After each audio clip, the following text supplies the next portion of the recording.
the legend himself. Robert Barnes, how you doing? Hey, how are you? I'm Scott Rouse. I'm a body language expert and analyst, and I train law enforcement in the military in interrogation and body language. Viva Frei, Montreal litigator turned YouTuber. I make vlog. We're going to act as if we're adults.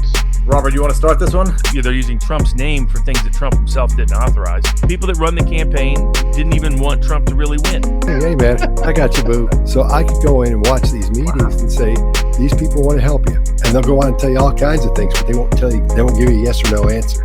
It can let you think that there's ulterior motives for the timing and the how and the why. We would laugh if a foreign country did that. If there's one entity that is reaping the profits of the global situation, it is Amazon, who's going to have the best Black Friday ever. Those are the discussions where you can expose the facts. We can, by and large, agree on the facts. And even if we can't, we can sort of agree on the facts that we can't agree on. Go, love.